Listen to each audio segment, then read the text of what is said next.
क्या देखेंगे? राष्ट्रपति का निर्वाचन, राष्ट्रपति का निर्वाचन। कहेंगे कि राष्ट्रपति का निर्वाचन सीधे जनता के द्वारा नहीं होता है।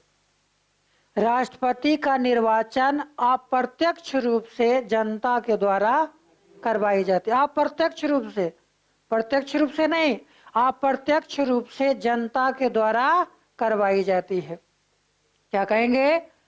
राष्ट्रपति का निर्वाचन अप्रत्यक्ष रूप से जनता के द्वारा, अप्रत्यक्ष रूप से जनता के द्वारा कराई जाती है। कहेंगे कि राष्ट्रपति के निर्वाचन के लिए एक निर्वाचन मंडल होता है। राष्ट्रपति के निर्वाचन के लिए एक निर्वाचन मंडल होता है। उस निर्वाचन मंडल का प्रावधान संविधान के अनुच्छेद 54 में किया गया है। क्या कहेंगे? राष्ट्रपति के निर्वाचन मंडल का प्रावधान संविधान के अनुच्छेद 54 में किया गया है। अब देखो राष्ट्रपति के निर्वाचन मंडल में कौन कौन होते हैं। सबसे पहला 1 नंबर में कहेंगे लोकसभा के निर्वाचित सदस्य, लोकसभा के निर्वाचित सदस्य, लोकसभा के निर्वाचित सदस्य। दूसरा राज्यसभा के निर्वाचित सदस्य, राज्यसभा के निर्वाचित सदस्य। तीसरा क्या होता है? विधानसभा, विधानसभा के निर्वाचित सदस्य। कौन कौन भाग लेते हैं? लोकसभा के निर्वाचित सदस्य, राज्यसभा के निर्वाचित सदस्य और विधानसभा के निर्वाचित सदस्य राष्ट्रपति के निर्वाचन मंडल में होते हैं। कहने का मतलब कि राष्ट्रपति के निर्वाचन में लोकसभा के निर्वाचित सदस्य, राज्यसभा के निर्वाचित सदस्य और विधानसभा के निर्वाचित सदस्य भाग लेते हैं। कहेंगे कि राष्ट्रपति के चुनाव में और कौन भाग लेता है या कौन भाग नहीं लेता है, या कौन भाग नहीं लेता है? तो लोकसभा में 2 मनोनीत सदस्य जो राष्ट्रपति के द्वारा मनोनीत किए जाते हैं। क्या कहेंगे? जो राष्ट्रपति के द्वारा मनोनीत किए जाते हैं वो 2 सदस्य लोकसभा से भाग नहीं लेते हैं। राज्यसभा से 12 सदस्य जो राष्ट्रपति के द्वारा मनोनीत किया जाता है, ये भी 12 सदस्य भाग नहीं लेते हैं। राज्यों में विधानसभा और एक विधान परिषद होते हैं। क्या चीज? विधान परिषद। तो विधान परिषद के सदस्य भी राष्ट्रपति के चुनाव में भाग नहीं लेते हैं। अगर आपको केंद्र शासित प्रदेश की बात कर ली जाए तो दिल्ली और पुदुचेरी, दिल्ली और पुदुचेरी के विधानसभा के जो सदस्य होते हैं वो राष्ट्रपति के चुनाव में भाग लेते हैं। लेकिन इसके अलावा जितने भी केंद्र शासित प्रदेश है वो राष्ट्रपति के चुनाव में भाग नहीं लेते। देखो अब कौन लेते हैं क्वेश्चन नहीं आता है, कौन नहीं लेते हैं क्वेश्चन आता है। कौन कौन नहीं लेते हैं? तो लोकसभा क्वेश्चन आएगा कि लोकसभा से कितने सदस्य राष्ट्रपति के चुनाव में भाग नहीं लेते? 2 सदस्य। वो 2 सदस्य कौन होते हैं? राष्ट्रपति द्वारा मनोनीत होते हैं। किसके द्वारा? राष्ट्रपति के द्वारा मनोनीत होते हैं। राज्यसभा से 12 सदस्य भाग नहीं लेते हैं, जो भी वो ये भी क्या होते हैं? राष्ट्रपति के द्वारा मनोनीत होते हैं। तीसरा विधान परिषद के सदस्य इसमें भाग नहीं लेते। और जितने भी केंद्र शासित प्रदेश है 2 छोड़ के, दिल्ली और पुदुचेरी, बाकी जितने भी केंद्र शासित प्रदेश हैं उसके सदस्य या केंद्र शासित प्रदेश राष्ट्रपति के चुनाव में भाग नहीं लेते हैं। भाग कौन लेते हैं? तो सिर्फ लोकसभा के निर्वाचित सदस्य, राज्यसभा के निर्वाचित सदस्य और हर एक राज्यों के विधानसभा के निर्वाचित सदस्य। यानी सांसद भाग लेते हैं और विधायक भाग लेते हैं। क्या कहेंगे?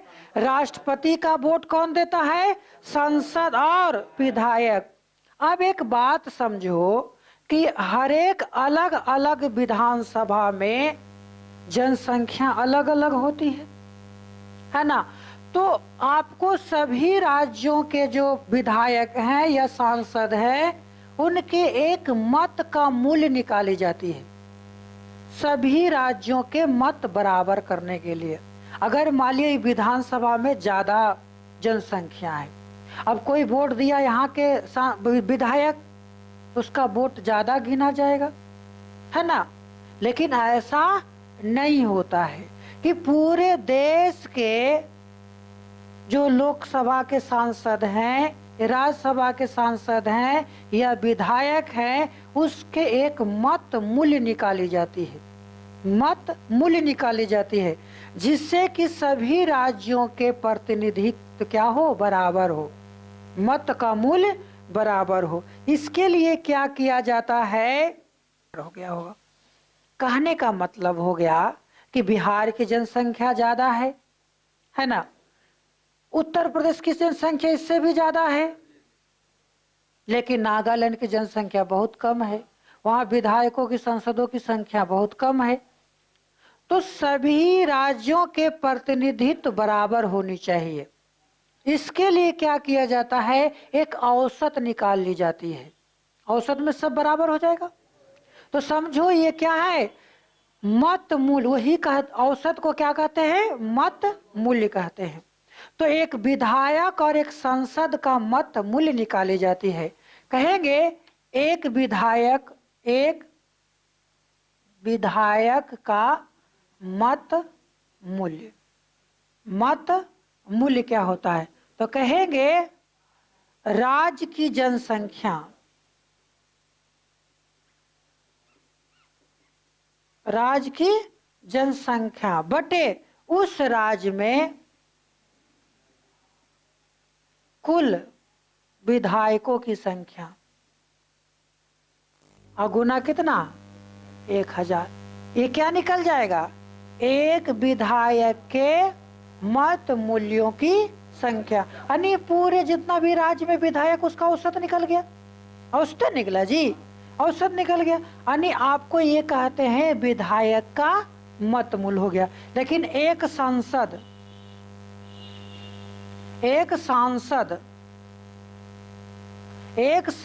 का मत मूल्य क्या होता है, तो विधायक का मत मूल्य, जो विधायक का मत मूल्य निकाले हैं, अब बटे सांसदों की संख्या या कुल सांसद लिखेंगे, सांसद की संख्या। एगो सांसद होता है, एगो सांसद माने व्यक्ति और संसद माने घर, जिसको हम संसद भवन कहते हैं, है ना।